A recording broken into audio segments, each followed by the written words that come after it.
that mean?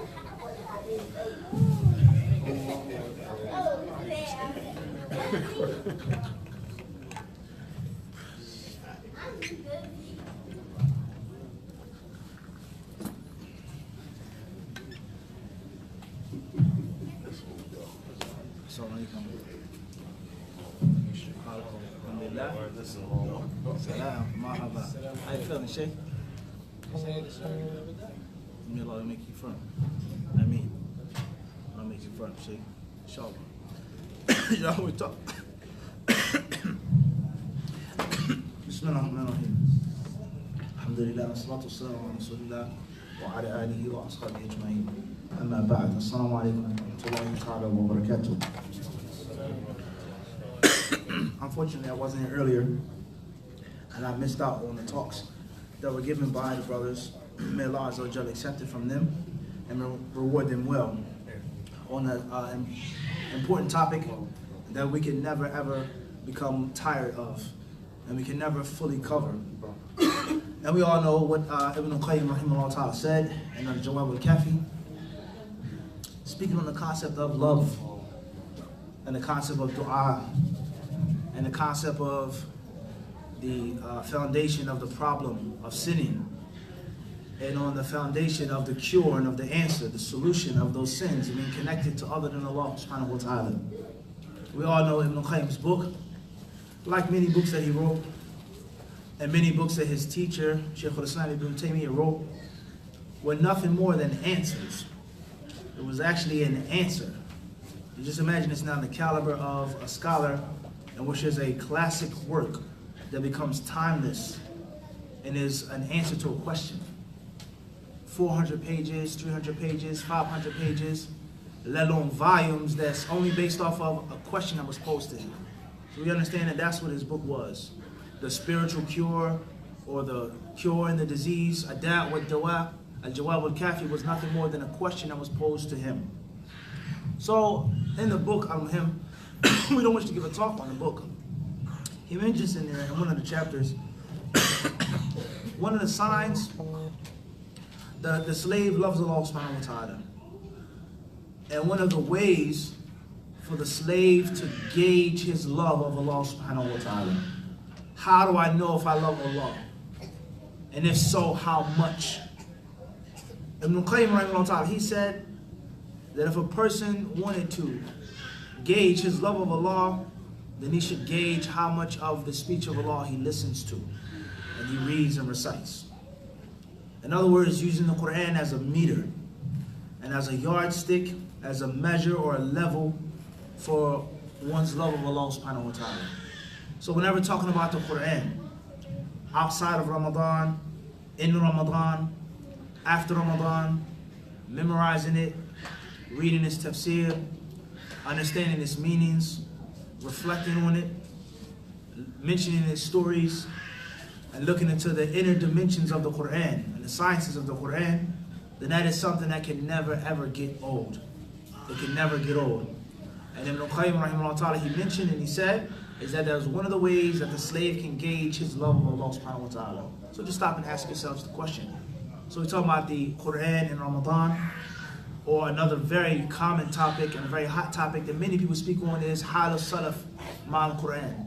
How did the pious Muslims of the early generations deal with the Quran inside of the month of Ramadan? So that's something that never ever gets old, and it's something which is always needed. So with that being said, I'm sure that they covered more than enough ground, inshallah ta'ala, with regards to the importance, with regards to the ins and outs of that topic. I was humbly asked and requested to come through and basically mop up or clean up.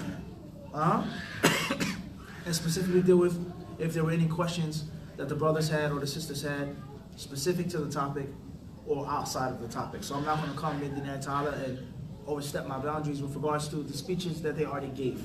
Bidinai Ta'ala. I'm sure what they spoke on is more than sufficient, inshallah subhanahu wa ta'ala. So therefore, if there are questions from the brothers or the sisters, written down or taking them by raising your right hand, whatever the case may be, then inshallah ta'ala we will commence with that. Bidinai.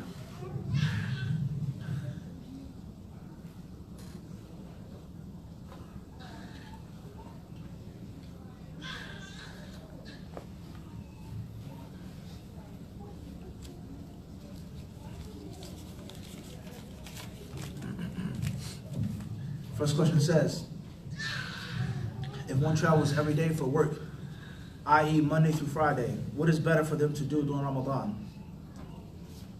Or an obligatory fast, to fast or break their fast?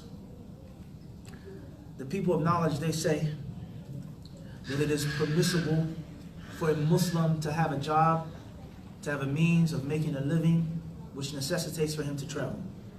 As long as, of course, the job is permissible.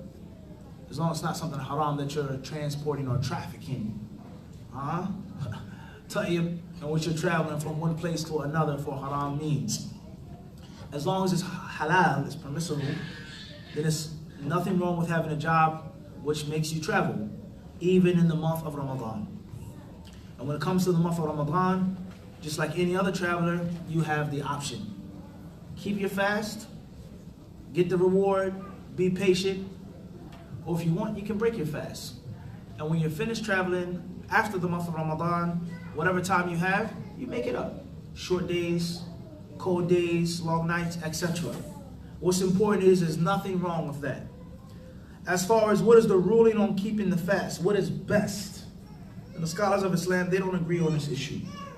Some of them hold the view, based off of the statement of the Prophet ﷺ, "Laysa min al-birr as-siyamu fi as-safar," is that it isn't pious or an act of piety to fast when one is on a journey. And they hold the literal outward meaning of this hadith is that when you are traveling, break your fast. And that is the best thing to do, and that is the closest thing to the sunnah of the Prophet ﷺ.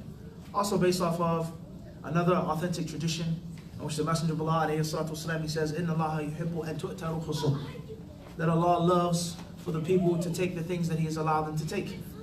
Allah loves for you to take the rukhsah, when there is an original rule, an azima, and then there is a rukhsah, an allowance, the prayer sitting down. It's an allowance to wipe over this. It's an allowance to shorten this. Also based off of another authentic hadith with regards to shortening the prayer, "Sadaqatun tasaddaqa Allahu biha alaykum, faqbalu sadaqatahu." Is a means of charity that Allah has given you, so accept His charity. And there's hadith after hadith after hadith with regards to the concept of taking Allah's kindness. Taking Allah's kindness and not dispensing with Allah subhanahu wa ta'ala's generosity. So some of them, they say it's best, no matter what the situation is, to break the fast. As far as the prayer, then that's a different discussion. That's a different discussion. And there are others who say, rather, it's best to keep the fast. Keep the fast. As long as it isn't a difficulty or a hardship. As long as you can maintain your mandatory duties while traveling. You're driving a truck, you're driving a train, you're on an airplane, you have something to do, you have somewhere to go. Let's make an example of this. I traveled from one state to another to do a khutbah. And the people, they're expecting me to do a khutbah. And they're expecting me to do a good khutbah, a spellbinding khutbah. People here are special guest khatib. And they're paying for the expenses of the trip. Whatever is needed, whatever is wanted or expected, the masjid is going to cover it. Because you're our guest khatib.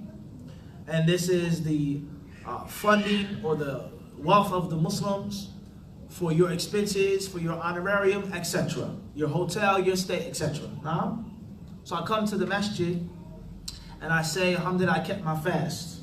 And it's hot. My head is a little, I got a migraine. I'm a little short of breath. My mouth is really dry and pasty. I'm really hungry. I'm low on energy. I'm really not in a good mood. I'm not in an energized mood. I'm not focused. And I go up on the minbar and I give a mediocre khutbah. And I cut it really short. The people will be very disappointed. And they'll also say, or at least they'll feel, you're not just next door. You came from a whole other state. You traveled. People are expecting to listen to you, to benefit from you, from enjoying your speech.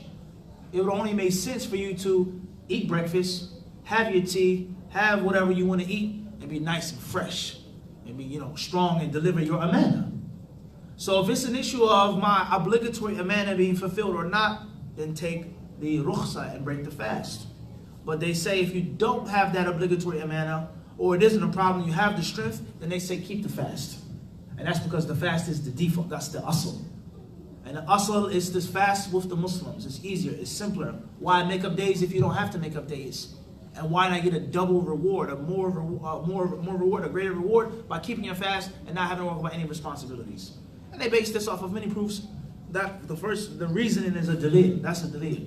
Okay, when we say that the text and the aql and the naql, it doesn't mean that aql has no place in Islam. That's extremism.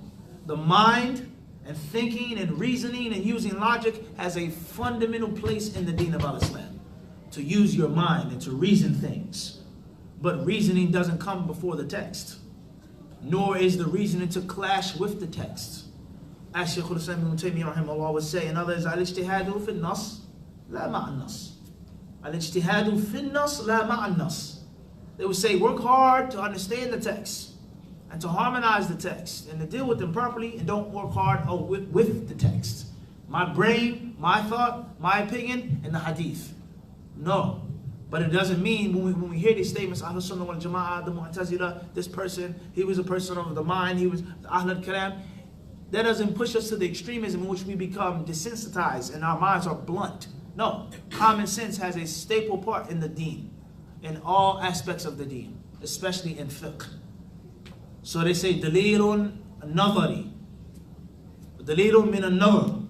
Huh? Tayyib? So they base this off of what we just mentioned, and also the fact that the Prophet ﷺ would keep his fast when he traveled. They would say no one kept this fast except for the Rasulullah ﷺ, and it was extremely hot. All of the Sahaba would take the permission except for the Messenger of Allah, so that's best. Huh? And others, they give detail. What's important is that you have an option. You have the option. Do what's easier for you, what's best for you. My personal opinion is, if it's in a manner that you have to fulfill and you can't take off, break your fast. It doesn't make sense for you to be extremely tired and weak driving a truck, 18-wheeler, operating some type of machinery, going somewhere, and you're not 100%. We all know the effect of food and the power of food and the energy upon the body. As Abdullah bin Mas'ud radiallahu ta'ala is narrated that he said, as if he said, I don't make too much voluntary fasts. And one narration may say, I dislike voluntary fasting. Not mean that he disliked fasting, but the concept of doing it extra, he says, because it weakens me from the Quran. It weakens me from the Quran. Your energy isn't the same. Everybody understand this? And obviously, when there's something that's optional, you have to prioritize. There's optional things to do. This is an optional sunnah, and that's an optional sunnah. 4 or 5 things on the table. So therefore, I'm going to pick optional sadaqah. I can't stay up at night and pray and do this and all these other things after work in the morning, but I'm going to help out with my money. You have to prioritize based off of your lifestyle. And another one, he says, I have some debts, I have some responsibilities, I'm barely getting by, check to check. I'm going to help out by doing this extra deed or doing that extra. You have to prioritize when it comes to recommended acts. Obligatory acts is a different story. You don't have an option. Everybody clear this or not? So you have to prioritize, and it doesn't make any sense with the example of the khutbah for you having a manner to travel and not take the permission and the allowance and being too weak to fulfill that. Huh? So Allah knows best. That's the answer that I would like to give, and Allah subhanahu wa ta'ala should knows best. Next question says, QM from Philadelphia, PA. And for future references, brothers and sisters, mentioning your initials and your city and your state or your town and your country, that's only the Hadith disciple style. Live stream. You don't have to do it any other time. Many people, they send questions, they send emails, and they put the initial. That's only for the live stream. Huh? And there's a wisdom behind that. But alhamdulillah, it's good to see that the brothers are, adherent to that. That's only when it's the live stream. Huh? Any other time, you don't have to do that. It says here, excuse me, are there any texts to support the existence of dinosaurs and other creatures or creations like this? In general, that Allah Azza wa Jalla, He says He creates مَا لَا تَعْلَمُونَ, that what you don't know. Allah creates that what you don't know. Rather, when we look at the creation of man, our forefather, Adam alayhi salam, the original man, the angels, they said, will you make someone أَتَجْعَلُ فِيهَا مَنْ يُفْسِدُ فِيهَا وَيَسْفِكُ الدِّمَاءَ وَنَحْنُ نُسَبِّحُ بِحَمْدِكَ وَنُقَدِّسُ لَكَ قَالَ إِنِّي أَعْلَمُ مَا لَا تَعْلَمُونَ. They said, oh Allah, will you place upon earth something or someone or people who will kill, who will make mischief, who will spill blood, who will make murder? And us, the angels, we sing your praise. We make tasbih of you. In other words, why make something else? Oh Allah, we're praising you, we're worshiping you. Allah said, I know that which you don't know. Meaning I have wisdoms of making this Khalifa that which you don't know. That which you don't know of wisdoms. So this proves, some of the people of knowledge, they say, is that the angels were speaking about a creation that had existed before the human being. An existence, a creature that was on earth that existed before Adam. Whereas Allah Azza wa Jal, He said Khalifa. And a Khalifa is a successor. Someone who comes after the predecessor. And as if whatever that creation was, based off of that tafsir, had killed and murdered in abundance. And that's why the angels asked that question. Are you going to make another troublemaker? Are you going to make another tyrant? Are you going to create another spiller of blood, O Allah? Everybody understand this? So the concept of other creations, other animals, UFOs, extraterrestrials, things like this, Allahu Alam. Allah affirms that He creates that which we don't know. He creates that which we don't know. I would humbly say, not to keep things, or to keep things simple, is that when we talk about dinosaurs, you have to be careful in affirming them or negating them. You have to be extra careful in affirming the existence of dinosaurs. Because dinosaurs, in my limited knowledge, I'm not a paleontologist or anything like this, but my limited knowledge is that dinosaurs are oftentimes directly connected with other muqaddimat, other basic precepts such as evolution, such as Neanderthals and things like this, primitive men that could barely speak, that could barely do this, that lived like an animal, Big Bang theories, evolution, so on and so forth. We know that everyone doesn't agree on what evolution is. Even those who say that there was evolution, they don't agree on what it is. Nor do people necessarily agree and say that men come from apes. That's not, it's not daqiq. They don't say that. Some of them may say that, but others they may say they share a common ancestor. So evolution is a long discussion. Do Muslims believe in it? Can you affirm it or not? It's a very long discussion. What's important is, my humble studies, dinosaurs, evolution, all of these different things, they're connected oftentimes. So if you affirm that there were dinosaurs, now you may be forced to affirm that there was what? Evolution. Or men were like this and they came from that and they came from that. And obviously, that's going to be like water and oil with the Muslim creed. Everybody understand this? So I would say be careful. Did they exist? Allahu A'lam. If they did exist, Allah created them. Allah willed for them to exist. And He willed for them to become extinct. Is there scientific proof that they existed? Fossils, the bones, putting them back together. Was there a Tyrannosaurus Rex? A huge, gigantic creature with small, tiny arms? Was there a pterodactyl? A huge, thick, fleshy, leathery bird type thing flying in the air? In light of modern birds, birds have the thinnest bones that you'll find. The lightest bodies that you find, and the heavier the bird, the less flying that it does, such as a turkey. The more meaty and fleshy the bird is, the less it flies. So does that go with science? Is there actual hardcore proof to say that there are dinosaurs that existed and roamed the earth, and they looked like this, and they had this type of body, and this short body, and this? That's something that you have to figure out yourself. But it's definitely food for thought. What's important is, it's not nothing that's going to change any point of aqidah of the Muslim. Allah Azza wa Jalla is al-Khalaq al-Alim. He is the creator, and He is the one who knows everything. Al-Bari wal-Musawwir. The original creator. The one who founded the creation from nothing. Subhanahu wa ta'ala. Whether there were dinosaurs or not, Allah created everything according to what we believe. Khalas. It's not something that's going to be crucial with regards to your faith. And if someone asked me, was a non-Muslim, what is the Islamic stance on dinosaurs? That's what I would tell them. If they ask me my personal opinion on dinosaurs, I may tell them something totally different. And Allah Azza wa Jalla surely knows best. Fadal. My first question is just for you to give us advice regarding on how to achieve the best of Ramadan. Then the second one is about, in this our community we have, waking up fast and eating iftar. Most of the food here, maybe they have a grill, they cook pork, they do all these things.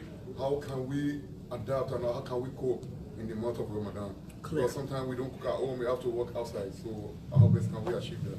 Crystal clear. Question is, with regards to, it's a double question, double-edged question. First is, what advice can you give us to achieve the best in Ramadan? to maximize the benefit in Ramadan. Number two, with regards to living in a non-Muslim country, in many restaurants, cooking the flesh of swine, cooking the pig, grilling pig, things like this, pork, alcohol, etc. We have to get food from iftar and eating from these restaurants.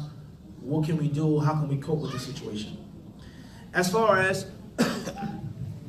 getting the best from the month of Ramadan, then I would say, despite all of the many lectures that have been given on the topic, to summarize some of the most important points, the first is to realize that Ramadan is a gift. It's a gift. It's something that you don't necessarily deserve. Or something that you don't necessarily, Allah doesn't owe it to you.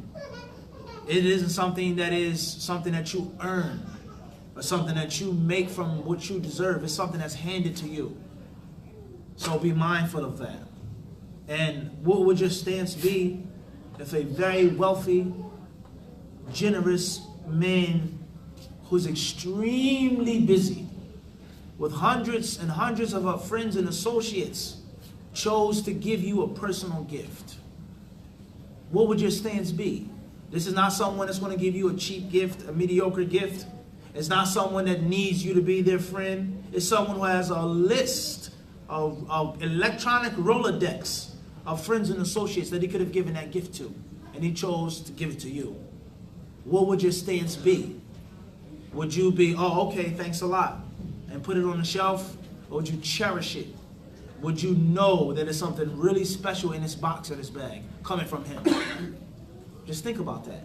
This is with regards to human beings among human beings. And Allah Azza wa Jalla, there's no comparison between him and the human beings. But the concept of the gift, Allah has given us a gift in which we can earn so much, we can benefit so much by doing minimum deeds and minimum action. That's something that we have to ponder on. Ramadan shouldn't just come as a normal time. It shouldn't just come as a normal schedule. It should come with the realization that it is a gift. Accept the gift, cherish the gift, and value the gift. Afterwards, I would say another very important piece of practical advice is to realize that you can't do everything. The people that can do everything, that can be here, there, and so many things are very few. And they're very blessed people, such as Abu Bakr as-Siddiq radiallahu anhu, who fasted, who visited a sick person, who fed the orphans, who followed a janazah, who. Abu Bakr said, it was me. I did it, O Messenger of Allah. How many other Sahaba could do that and keep up that stamina? So the people that can do so many different things are few. So you have to once more prioritize, and you have to look at your lifestyle and what's practical for you. It's best to make one goal and achieve it and lock it down instead of making 5 or 6 goals and achieve none of them. It's much better. One of my teachers, he would tell me in Medina, he says it's best for you to read one book 5 times than read 5 different books. It's better for you. So be practical and be a realist. What fits your schedule? You doing this, I'm going to pray all night. I'm going to read the Quran 5 juz a day. I'm going to do this. I'm going to go ahead. I'm going to do this and work and all that. That may not be necessarily practical for you and your lifestyle and the situation in which you're in. But I can lock this down. I can pinpoint on that. I can spearhead this and make it a practical goal. And be the next time, next Ramadan, make another practical goal. So take small baby steps. And the people of knowledge, they say small baby steps that are real and practical, they lead to high aspirations and high leaps, and it stifles the whispers of shaitan. Sheikh Bakr Abu Zayd, rahimahullah, in his book, Hilya Talib al-Ilm, he mentioned this with regards to learning and memorizing, and that you should take practical goals that are easily achieved, in which you build up your stamina, and you build up your confidence, but you make real big, great, grand goals that you may be able to keep up with in the beginning. But then you start to fall off, your stamina dies, and then the shaitan comes and he whispers to you and he says, you're not going to do it. You're going to stop. You're going to quit. You're going to make an excuse. You're going to open up the book. You're going to put it down, so on and so forth. And once the shaitan is playing with you and in your head like that, forget about it. So that's very important advice, huh? Thirdly, I would say, even though there isn't that much time left before the commencement of the month, is that you should try to save up as much money as you possibly can. And work as many extra days and extra hours, or hustle, whatever you do, as much as you can to take off more time in Ramadan and have more money for sadaqah, to have more money for iftar, to have more money to support the suhoor or whatever you want to do. Money is crucial in our Islam. Crucial. Crucial. So the concept of you have to work like a dog, you have to do all of these hard, crazy hours, that's not necessarily going to go too well with your Ramadan if you're trying to do a really spiritual retreat with yourself. So save money, do extra before the month of Ramadan. The last piece of advice perhaps that I would mention with regards to achieving the best from the month of Ramadan is, how can we say, I would say just look at your bad habits. And look at your sins. Look at your shortcomings. And find the ugliest from among them. And the worst from among them. And try to focus your energy on just weakening that bad habit. And if you can, knocking it out before the month of Ramadan. You got 30 days, you got 29 days. The first week I'm going to do this. The second week is going to be an intense level. And the last week, the final week, or the fourth week, whatever it case may be, it's going to be total cold turkey. Try to practically knock out at least one major sin, bad habit. That's what I mean by major sin. It doesn't have to be a major sin. Meaning something that you know is really bad for yourself. And try to knock that out, huh?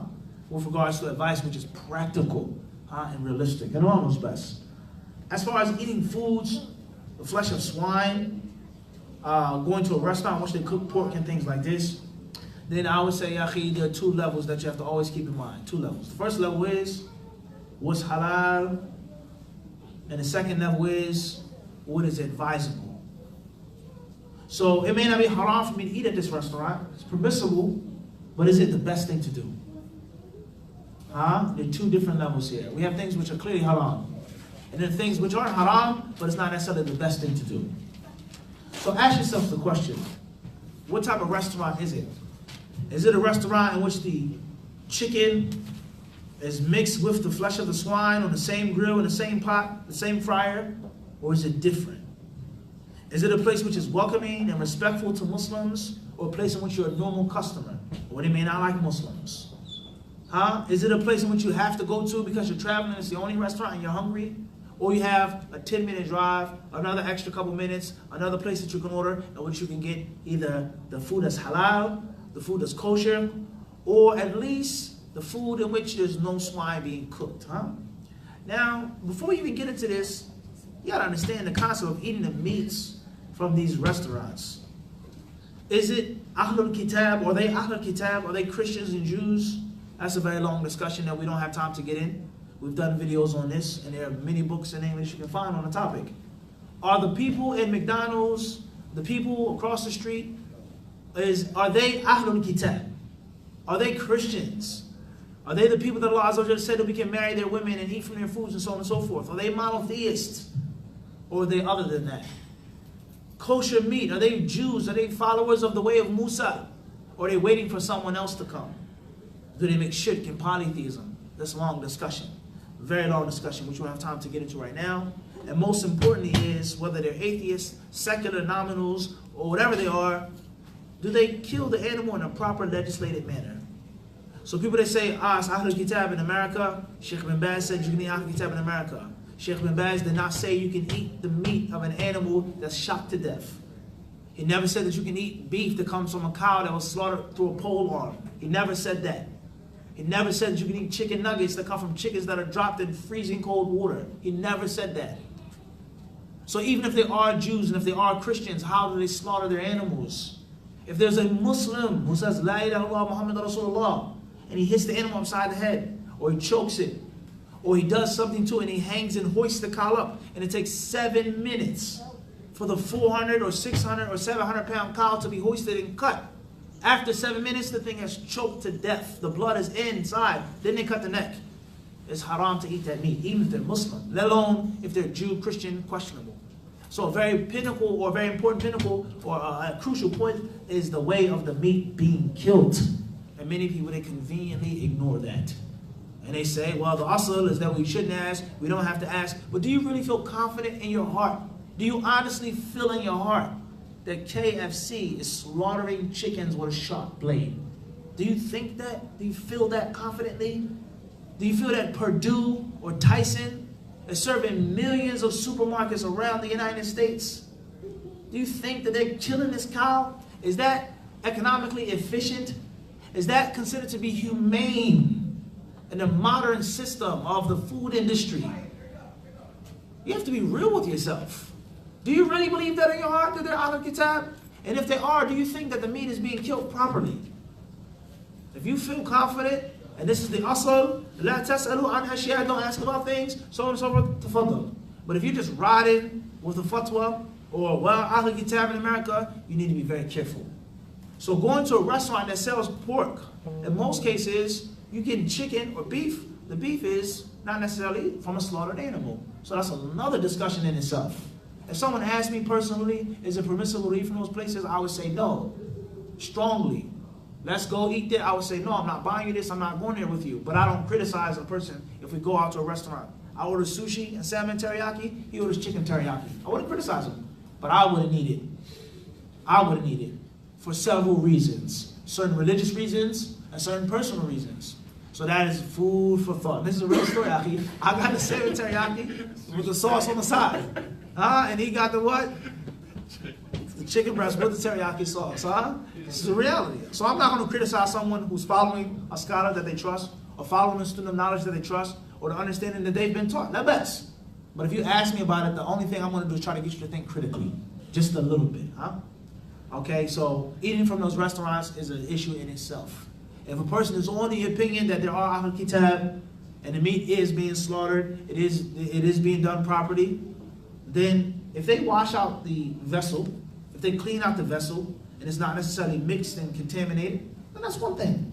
Whether it be swine or whether it be alcohol, that's one thing. That's one thing, but just be mindful of that. I don't think that every non-Muslim necessarily hates Islam and hates the Muslims. Especially in Philadelphia, our city, in which the average non-Muslim has Muslim family members. My boyfriend is a Muslim. My girl's Muslim. No doubt. They got the Sunnah. Where you get that Azar from? This is a reality. In Philadelphia, my cousin is Muslim. I was locked up with Muslims. They kept me safe. This is real. So oftentimes people, they may admire and respect Islam, and they don't have the spite. But you may go to another place, a rest stop, another town, another village or whatever, and it may be total different story. They may smile in your face, and they may say, oh, this terrorist, I got something for him today. So be mindful of that. And along those best, what's important is that the halal is halal and the haram is halal. The haram is haram. If you have an option and a choice, then that's best. If you have a place to eat at a seafood restaurant in which you don't have those things, then that's even better. And then other issues as well, such as cooking with alcohol, shrimps can't be, and the list goes on. Wallahu a'lam. Question says, is it permissible to wear yarn braids? Is it permissible to wear halal nail polish, meaning polish that the water can get under the nail? As far as the first question, then I don't necessarily consider it permissible to wear yarn braids. I take the view of the ulama who say that a woman is not allowed to extend her hair unless she has a hair disease or a skin disease, in which she becomes bald and she loses a lot of her hair. As far as wearing hair with the permission of the husband, fake hair, wearing yarn of a different color, of a different texture, in which everyone knows that it isn't her hair. Many of the fuqaha, they hold these views. I don't necessarily follow that view personally. But if you did take that view, you're taking a view of ulama who held the view. And the reason why they differ on the topic, or one of the reasons is that the Prophet ﷺ says, La'anallahu al-wasilata wal-mustawsila. He curses the woman who makes the wasl, extends, and the woman who does the extension. And the Prophet ﷺ says, La'anal washimata wal-mustawshima. Curse the woman who gives a tattoo and receives the tattoo. And women who file their teeth and who separate their teeth. The ancient Arabs, they considered a woman with gaps in her teeth to be beautiful. Culture is different. It may be the exact opposite. Say she got braces or long teeth or big teeth or buck teeth or overbite. Everybody's different.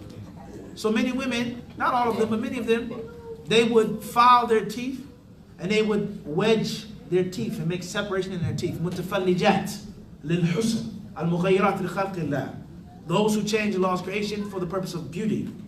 So they say the main wisdom behind the prohibition of these acts is that not only is it changing Allah's creation, but you can't even make that argument for a weave or a wig.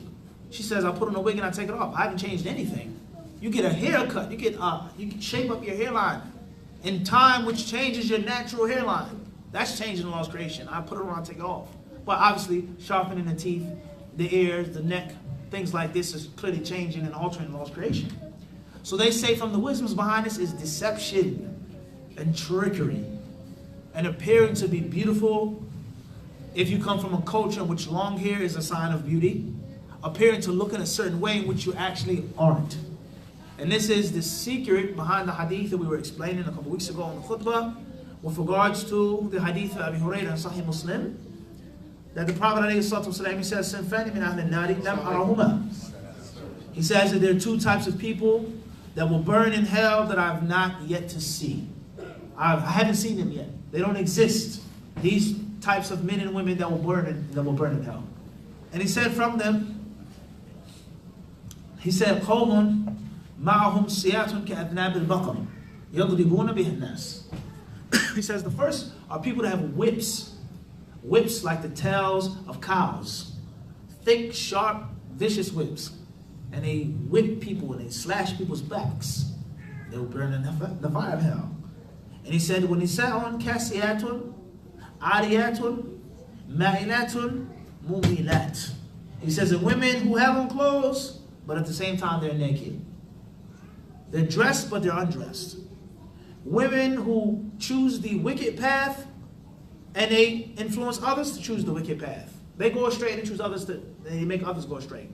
And the Prophet ﷺ, he says, "Rusuhunna," he says, their heads, as if their heads are like the humps of camels. The humps of camels. The Prophet ﷺ says they will not smell the fragrance of paradise, even though it can be experienced from such a far distance. وَإِنَّ رِيحَهَا لَيُوجَدُ مِن مَسِيرَةِ كَذَا وَكَذَا. The scholars of Islam, they say this hadith means, in contrast to popular belief and popular misunderstanding, it doesn't mean that a woman just necessarily can't have something on her head, as many people think. You can't have your hair on your head. It's haram. You can't have a hair donut or hair bun or your ponytail or whatever. No, it's haram. It doesn't necessarily mean that. The meaning of this hadith is speaking about prostitute women, scarlet women, that did certain things to bring extra attention to their clients. The shoes that they wore, the hair that they put on their heads, the camels, the dressings to make their heads stump up and look higher and to bring attention to them. That's the wisdom behind this hadith. For them to look taller than what they actually aren't. High heel shoes in the fashion industry. Short women are unattractive, have short legs. The space between their hip bones and between their ribs and the flank of their body is too small. She has to be taller, long legs, longer stretched out body. That's beauty. So therefore, not only do you have to be of a certain height, but you have to have a certain weight, and you have to have on high heel shoes to make yourself look taller, to make yourself walk in a certain way, to bring attention to your walk, etc. And that's deception and that's trickery. A woman is not this height. She doesn't have this type of hair. You don't have this skin complexion. You don't have this type of nails. So it's haram in Islam. But they say if a woman is married and if she has a husband and her husband knows that it's not her original hair, some of them say there's nothing wrong with her having these things, with a wig or a weave. I know what your hair look like. I know how long it is, how short it is. I know what color it is. You can wear purple, green, whatever you want. This is just entertainment. Huh? This is reality. This is just beautification for who? Only me. Only my eyes. You go outside, the hijab, the abaya. No one can see your true hair. So they say, some of them, they say, there's nothing wrong with that. Just like the concept of dyeing your hair black. Some of them, they say it's permissible for a woman to dye her hair black for her husband. Dyeing it outside for men to think that she's younger? No. And the same applies to the issue of yarn. They say that it's not real hair and no one thinks that it's her actual hair. And if no one thinks that it isn't her actual hair, then there's no longer any deception. So therefore it's permissible, especially if she's married and she wishes to adorn herself for her husband. So that's the view of many ulama. With regards to yarn, with regards to actual wig, or with regards to hair that isn't human hair. Details among the people of knowledge with regards to this issue. You'd be shocked when you read their speech. Years ago, they talked about this issue, constantly before the surge of the beauty industry, huh? So the point is, I adopt the view that a woman should be pleased with her natural hair, and she should not put anything in her hair or her head except for an accessory. If she wishes to dye it in a permissible color or permissible style, la bas. And oftentimes, the more things you do with your hair, the more styles, the less pleased you are with what Allah is giving you. And we don't make the halal haram. It's okay to beautify yourself, to adorn yourself, as the Quran and Sunnah really teaches. But it has to be a limit.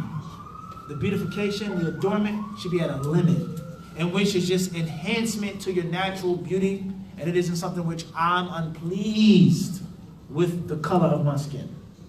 I'm unpleased with my height. Totally, I hate my height. I'm unpleased with my hair or with my nails, and so you have to be mindful of that, huh?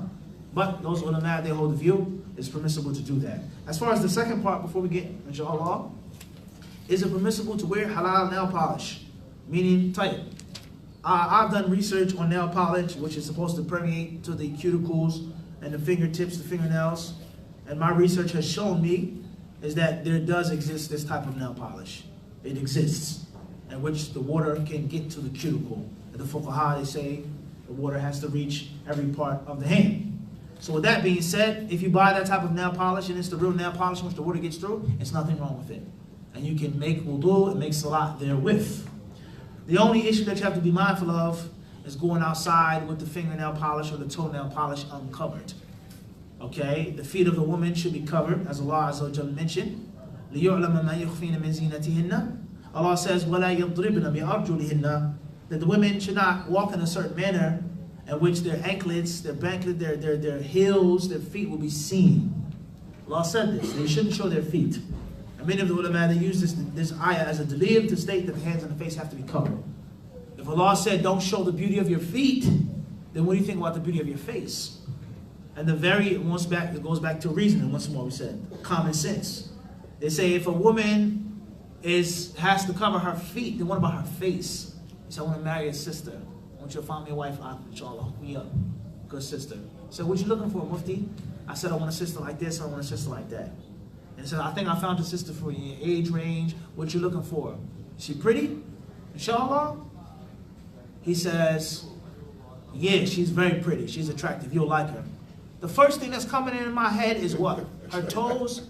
How many bunions or things she has on her toes? What size feet she has? Or what? Her what? What's the first thing Abu Ubaidillah? Face. Common sense. Then there are other things and other features that men like on women, depending on the culture and the time and the place. Huh? But the very first thing most people think about is the what? Face. What happened? So they say that the feet have to be covered.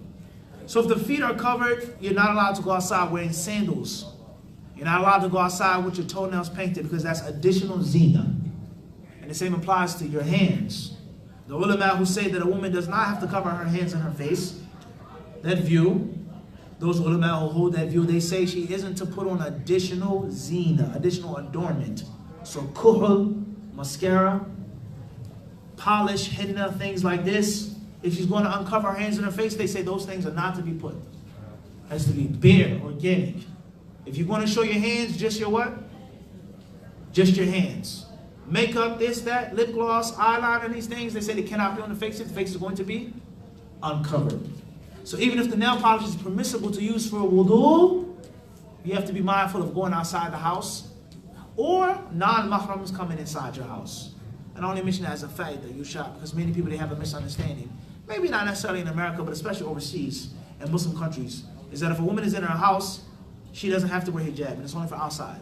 That's incorrect. As Al-Hafiz bin Hajar rahimahullah has explained, and that a woman is to cover herself from a non-mahram in the house or outside of the house. Someone comes in your house who's your non-mahram, you're not allowed to just put on anything. Let me meet the plumber or the Maytag man, you know, just wearing a scarf and some pants. No, he's a non-mahram. It's no different you walking outside or someone moving a sofa or a couch into your house. Everybody understand this? This is a very important fact. So if you're going to wear the nail polish and the toenail polish that is wudu compliant, la bas, as long as it isn't worn in an improper way and in front of the improper person. Follow Yahi. And when you said, the woman is far as the woman about getting their hair dyed, is certain colors that they only can get their hair dyed? With regards to a woman getting her hair dyed in certain colors,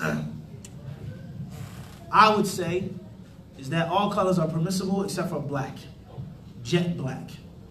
Even though there's the khilaf on that, and many ulama hold the view that a woman can wear black dye, just like a man can wear black dye, especially if a woman is married or if it's in the time of the jihad fi sabilillah. But I hold the view of those ulama that hair dye should never be black. The first book we translated. You still got your copy? It was way back when. Back in Orthodox. Tell you.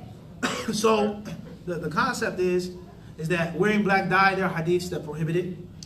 As far as purple or green or yellow or blonde or whatever is your style, la bas. With the condition that it isn't something specific to devil worshippers. Or imitating and trying to be like the wicked kuffar. But the asal is that you can dye any color that you like. It Allah knows best. Says if a woman has an irregular menstrual cycle and bleeds for over a week, can a woman fast? Can a woman fast on the days that's considered irregular? The scholars of Islam, they say that when a woman has an irregular menstrual cycle, she is to be considered as a normal woman, with all of the rulings of a normal woman. She's bleeding irregularly.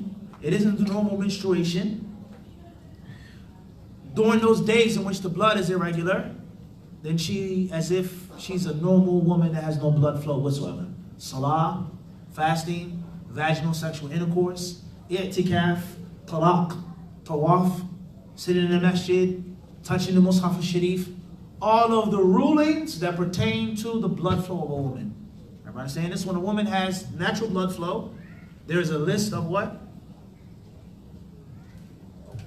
Rulings that what? Apply. When a woman has natural blood flow, there's what? A list of rulings that now what? Apply. It's like if you work in America, you make income, now you have to do what? Pay taxes. There's a rulings now what? Apply to you. You're now responsible for these rulings. Before that, you didn't have to what? Worry about that. So when a woman gets natural blood flow, she's of age. Hijab, making salah, being with an al-mahram, shaking someone's hand, and everything else, So when a woman is having a natural menstruation, divorce is haram. It's bid'ah to divorce her. Many ulama say she can't enter the masjid. Some ulama, they say she cannot touch the mushaf. Some of them say she can't recite it, etc. The rulings. So even though the blood is flowing, but it's irregular blood, it's istihaba, it's dam fasad, it's bad blood, quote unquote, they says as if she has no blood whatsoever. So she's sitting in the masjid making i'tikaf, and she's bleeding. Just like a woman who's sitting in the masjid without no blood flow whatsoever. Because it isn't the blood of menstruation. It isn't the blood of what? Menstruation. Everybody understand this? A basic, we don't want to give the lesson, the fiqh dars, is a question, and we normally answer questions really quickly. But this is very important, and many people are confused and lost on these basic issues. Rather, Bella, I want to say it, there's some people who have reached a level of ignorance and lack of shyness in which they warn from classes that are taught about menstruation. And Allah knows best that I'm not exaggerating and I'm not making this up. And if I wanted to, I could mention a brother's name, who you all know, who warned and censured and spoke down against someone who was doing a class talking about the rulings of menstruation. And the brother, with all lack of shyness, he says our communities are not ready for these things. They're not ready to learn the rulings of menstruation. They're not ready. Okay? No problem. We're not going to get into what he said they are ready for. But when will they be ready, Yahi? When? Do you have any common sense? Are you that lacking of common sense? Rather, one may say the basic rulings of menstruation take precedence over 9 out of 10 classes that you give and that you've given. Salah, marriage, divorce, children, all of those things pertain to menstruation. None of the things that you mentioned and talk about are even relevant and practical for this woman in Philadelphia, Pennsylvania. But let's not go too far on that. I don't want to use nobody for a dartboard, Inshallah. What's important is that once a woman has natural blood flow, there's a list of rulings that apply to her. And when she has irregular blood flow, those list of rulings don't necessarily apply. So she's as if she's nothing wrong with her. It's irregular blood flow, fast, suhoor, iftar, as if nothing is different. As if nothing is what? Different. Last but not least is, just because a woman has blood flow for more than a week, it doesn't mean that it's irregular. And the scholars of Islam, they have details or they differ on what is the maximum or minimum amount of menstruation. And they don't necessarily say 7 days. Many of them say 15 days. Well, that's a fiqh discussion in a class in itself. And Allah knows best. Fadl. 2 questions. One question related to a brother that's being oppressed by child support. Does he fall into one of the categories of zakat, being bailed out from a hardship debt? Second question, what is the position from an Islamic perspective related to stock? Right. Before we go forward, is this a reverse camera? The mirror effect or what? Huh? Sorry, that was my right hand I just drunk with, huh? I drank with. That's a disclaimer. Huh? Tell you? Mike rounded you up in the past about that. He touched his cup with a left hand. Somebody said that about SubhanAllah. What would they say if they read the statements of the ulama? Most of them would say that it's not haram to drink with the left hand. I ain't get that hadith. Tell you. Allah musta'an. May Allah help us all. What's important is there anyone who has debt? Then they fall on the general concept of wal gharimin, Surah Tawbah, those who have debt, those who suffer from debt. Especially if it's a debt in which is burdensome and it's not something which is directly connected to haram, which they caused. But the concept of birth or the concept of child support, it's a long discussion, huh? It's a long discussion. The children of the bed, who are the children of the bed? And what's the proper or improper understanding of that hadith, huh? We went over that before. The correct understanding of the child of the bed. Zina being prevalent and just being real, our society. What happens if a person says, I don't have to take care of these children because they're from zina? They're from my jahiliyyah. They're children of the bed. Maybe they are, maybe it is, etc. But then another brother, and another, and a third, and a fourth, and a fifth, and the next thing you know, we have an entire community of Muslim men that are saying, I don't have no financial obligations to the child that looks just like me. Curly hair, dark skin, he looks just like you. Same facial expression. And the person says, I don't have to pay anything. It's jahiliyyah, it's the kufr rules. What is going to happen in 5, 10, 20 years to our communities? How many of us in the masjid right now in Philadelphia come from Christian backgrounds, in which people, or even Muslims, in which, you know, I was messing with her in jahiliyyah, such and such. 2, 3 children by this woman, by other women. It's the average household. So what happens if the people who totally say there's no responsibility at all? It's going to be chaotic. And zina is going to become even more prevalent than which it already is. So with that being said, the concept of someone paying child support or not paying child support, dodging it, avoiding it, it's haram, it's oppressive, so on and so forth. That can become a very problematic issue. No, for the one that's... Crystal clear. For someone that's trying to know, I got it, crystal clear. But I just added to that, because it's a situation that touches most of our homes.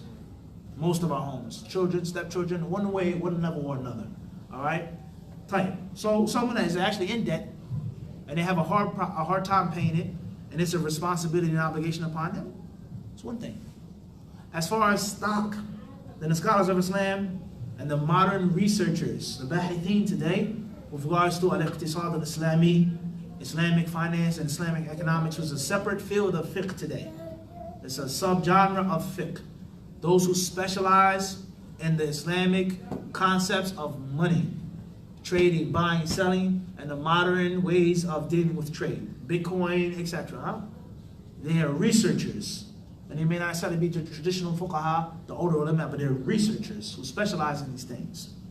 They say that stock, the asl is permissible for you to invest your wealth in something to get back money, as long as it's clear, as long as it's not something which is haram that angers Allah, alcohol, flesh of swine, pornography, weapons that kill Muslims, and things like this. Things like this, the spreading of atheism, things like this. As long as it's something which is halal and tayyib, and your involvement and your dealing, your percentage, which you're supposed to get, is clear and agreed upon, and it says nothing wrong with that. As far as stocks which are clearly haram, then that's going to obviously be haram. And then we have the third and final type, the stocks which are gray, in which you invest your money in a place and it isn't absolutely sure where your money is being taken and what's being done with it. And you may feel very doubtful and uncertain and unsure about your money being invested, let alone riba and interest and other issues of the bonds and the stocks, etc. But just the general concept of where you want to invest your money. 401k, methalan, 401k. We take your money, we invest it, we give you back this lump sum.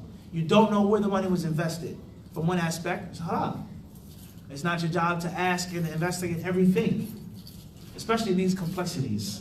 But from another aspect, the money can be haram, because you know that there's a large percentage, a high chance that that wealth is being used for something which is clearly haram. And the riba is saturated in that wealth, etc. So that's the general ruling of stocks, 401k, investing money, etc. Wallahu ta'ala, and that's in brief. Could you, I guess, give a quick overview on the premise or the concept of treating Ramadan as a guest? A quick overview of the premise of treating Ramadan as a guest. Something that's oftentimes spoken on. We talked about that yesterday in the khutbah before, and the khutbah before. I mean, the concept of a guest, someone that comes, someone that honors you, someone that chooses to stay with you, someone that isn't staying permanently, it's a short period of time, something that brings you a whiff of fresh air, he invigorates you. The guest just doesn't benefit from the hospitality, but the host benefits from the guest. I ain't seen you in years. It's good to see you. How you doing? Kif halik? How's your family? How's your little kids? How's your studies? How's work? Back home in my country, where I'm from, such and such, and he tells you experiences, things that you didn't. He gives you locations that you can't necessarily get to. You enjoy the guest, a true host. As far as someone that's just, for money and for show, that's a different story. But we all know a true host, someone that comes and there's no sleeping. I'll be in the other room, I'll be with my friend. He comes with you, he sits with you, he talks with you. He doesn't ask you what you want. He brings the stuff to you or gives you an option that's in front of you. Are you hungry? Brother say, you thirsty? You want something to drink? It's a horrible question to ask your guests. Tafaddal, bismillah. Or I have tea, coffee, and juice. Which one would you like? But not say, are you thirsty? Are you hungry? Do you need something, Ak? Of course you know the brother needs something. Wahakadha.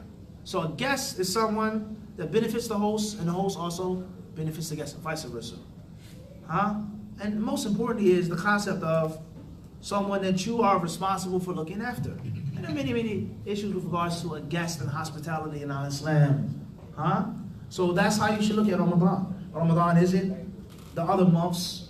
It isn't something that's going to keep staying around. There's no guarantee that you'll see another Ramadan. How many brothers aren't with us right now as we speak? We've made janazah over. Many of the Salaf al-Salih, as Ibn Rajab mentioned in the Ta'if al-Ma'arif, the book, alhamdulillah, that Abu Sajid gave me tonight. That copy, I don't have that copy. I have other copies, but not the one he has. He gave me as a gift. That will obey that, alhamdulillah. The concept of, he said many of the pious predecessors, they will be constantly engaged all 12 months out of the year with 2 du'as. The first dua was asking Allah Azza wa Jal to allow them to see Ramadan for 6 months. And then the second dua was to be constantly engaged, asking Allah to accept the Ramadan, because they knew it was so special.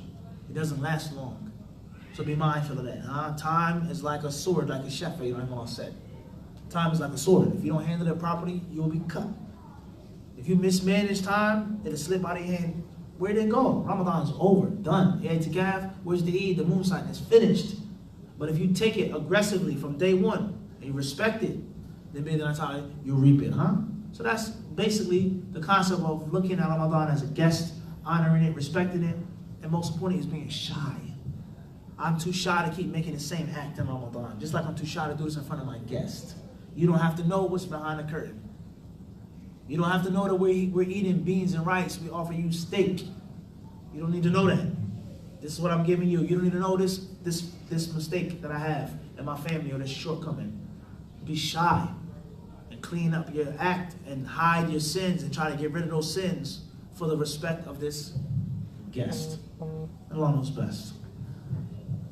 Tfaddal ya akhi. What should a Muslim do if they sense death approaching? And in connection to that, what should they do if they actually are dying? In other words, I don't know if they were sick, they knew they had cancer, and now it's really the time that they're about to. Like, as far as general death approaching, that's one scenario. And actual sickness and illness, or very, very old age, in which a person is feeling, you know, my days are numbered. All of our days are numbered. As Hassan al-Basri said, the moment we came out of our mother's bellies, we started subtracting and tearing the pages off of the calendar. Just think about that. From day one, you're taken away from your lifespan. Every day. He says, فَإِذَا ذَهَبَ يَوْمٌ قَدْ ذَهَبَ بَعْضُكَ. He says, every day that passes, a part of you passes. So be mindful of that. But a person that's actually terminally ill, dying, extreme fever, the doctors, the physicians, the people says it's very serious. He may die. The scholars of Islam, they mention their rulings of the mu'tada. The rulings of the one who's approaching death or death is approaching him. Such as him being kindly requested to say the kalima of Tawheed. Such as his debts being approached. Who owes you money? Who do you owe money? Such as making sure that his will is there. Such as making sure that there's no oppression and dhulm. He can't divorce his wife when he's on his deathbed. I divorce you. That way you won't get any inheritance. I give all of my children this. I give one child a house. You know, all those things. The rulings pertaining to that. And reminding him, etc. They're rulings of the person who is approaching death or death is approaching him. They're rulings. Those are some of them that we mentioned.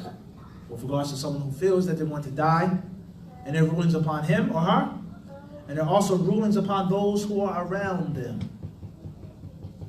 When we talk about the rulings of janaza or jinaza, there are rulings for the one who is dying or dead, and there are rulings for those who are still alive. And Allah knows best. Fadl. Is a man still required to pay provisions to a woman that may not want to cooperate with the iddah process, meaning that he abandons the house due to harm coming from the woman not wanting to go with the iddah process? What should he do in one perspective, and is he required to still give provisions? With regards to a woman who refuses to cooperate with the iddah process, does the man still have to give the provisions, etc.? He should still give those provisions. If she refuses them and throws them back at him, he's done his job. Clear your slate. You worry about what you have to do, your responsibility. Let her say no. Let her refuse it. But don't just allow a bad attitude or problem or issue or lack of cooperation to ease your financial burden.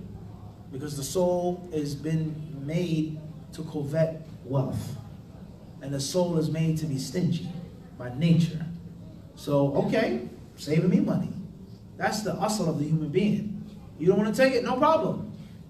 Because it was a struggle by me even what? Offering it to you. Be mindful of that. So anytime in which, it's a general rule, brothers, anytime in which you have a victory over your nafs, you should accept it. As Shaykh al-Islam ibn Taymiyyah rahimahullah was quoted to have said, is that when someone insults me, he says, I look at it as a blessing.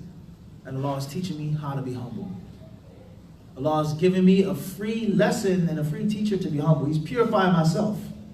Look about the misfortune as a blessing. Someone disrespects me, someone is disgruntled with me, that's a good thing. And that helps me stifle my ego. So just think about that. Every single time that you get the opportunity, no, you got to say something, you got to do something. No, I'm not going to say anything. Alhamdulillah, I'm going to take it as a ni'mah that this thing happened to me or that thing happened to me. How many of us are like this? How many of us can say this? So anytime you have the ability to give money, we have a responsibility to give money, and someone is refusing, you should try to push it, because that's helping you purify and purge your nafs from that natural stinginess. And not to look for the quick, easy excuse, he didn't want it. She didn't want it. I called her one time, I left her a message. If it was money that she owed you, how many times would you call? You understand? But something I owe somebody else, I called them once. You really didn't want to call in and speak to that person. You know when you try to hunt somebody down, it's a huge difference. So you still offer the money. The iddah period, the whole entire concept of the 3 menstrual cycles or the 3 pure cycles, 3 months roughly, etc. It's a process in the system. And oftentimes the system is unapplicable in many of our lifestyles because it's the woman's house. It's her house from the get-go. It's her apartment from the get-go. You're the outsider. She pays the bills, this, that. Or she goes back to her parents' house. She says, I don't need you, I'm independent. Life is very different. How we live and the organic sunnah rulings, very different. Our lifestyles are very different, huh? We have to be mindful of that and try our best. Allahu Alam. Tafadhal akhi. Is it permissible for one with debt such as hospital bills, car payments? Is what permissible for them? Is it permissible for them to perform Hajj? Clear. Right. With regards to performing Hajj with debts, the debts are going to be of 2 types or 3 types. The first type is a personal debt, which is pressing, pending. You know you owe me money. I don't care about your comfort or just give me mine as soon as you can. Give me my money. And then there's another type of personal debt, which isn't pressing, quote unquote. The brother says, when you get in, sure, give it back to me. I'm not rich, but I'm not going to die. I have my things, you know, inshallah, you take care of yourself, but, you know, please don't forget me. Don't disrespect me. And once a month, every 3 months, you give me 1,000, 500, or whatever, however the amount is. You chip off the debt. Not best. You're going to travel, you're going to buy your kids something, that's fine. I'm not pressing you to give me every dime and nickel every single week. And the third type of debt is the debt that most of us have when we talk about in the car. And that is the debt of the modern lifestyle. You're always in debt. Right now we're in debt because the electricity is what? It's on. Something is blowing. Water. There's always a bill. You pay one bill, then what? Another one comes. There's a phone bill. There's insurance, car insurance, this type of insurance. Things that you always have to pay. So in our modern lifestyle, we're always technically what? In debt. Right or wrong. On one level or another. But the third type of debt here with the bills isn't the what? Those 2. And the second type isn't the first type. So the first type, don't make Hajj. Unless the person gives you explicit permission. Don't go out and fight voluntary jihad fi sabilillah. Unless the person gives you explicit permission. Don't go out and seek voluntary knowledge. Until that person gives you what? Explicit permission. As far as the second type, you should also get permission from them. Unless it's a general understanding. It's not a big deal. The brother says, what you calling me for? You good, man? Just inshallah give it to me, come. No problem. The third type is as if the type doesn't even exist. We're always in debt. There's always a bill that's being, ran up. Always. And that's the concept of the modern day 2018 slavery in which we live, which most of us are slaves of the modern system of money. Unfortunately, on one scale or another. You go to school for 10, 15 years, doctors, 20 years. They graduate, or 10 years it takes them however long. Some of them, brother told me the other day in New York City, it says it takes 20 years just to pay off my medical education. 20 years after graduation, becoming a doctor just to pay off debt. That's not counting a house, this, that. 20 years just to pay off that. How long are you going to live? He went to medical school, what? Let's say 19, at the earliest, 18. Took him how long to graduate? 10 years. 10 years. So now this doctor is 28. Now he has to get a job, right? Let's say he gets a job quickly. So he's not going to be done based off of what he said, paying off of those expenses until he's 48 years old. Half of his life, a third of his life, 2/3 of his life is what? Gone. And he's still a slave. That's not counting a house, car, getting married, sending his kids to school. That's not counting none of those other things. Personal debts, that's just for medical. He's a slave. He's going to die at 60, 65, 70, 75 with a chain and a ball around his ankle. The average person is a slave of the modern system, unfortunately. The world that we have created of the modern finance. We don't want to talk too deep about that. Hopefully the answer is clear, inshallah. Inshallah, Allah knows best. In that time, we'll stop here, brothers. Jazakumullah khairan for your time and for your respect. May Allah subhanahu wa ta'ala give you the benefit and give you the reward. Allahumma ameen. We thank all of the participants and the attendees here at the Imam Muslim Family Center. We thank the brothers and sisters who are watching worldwide, local, online. Thank you for watching. And may Allah Azza wa Jalla bless you all. And we ask Allah Azza wa Jalla constantly to bless the center and make the center successful, and to make the center a lighthouse on a coast of darkness. وصلى الله وسلم وبارك على عبده ورسوله نبينا وإمامنا محمد.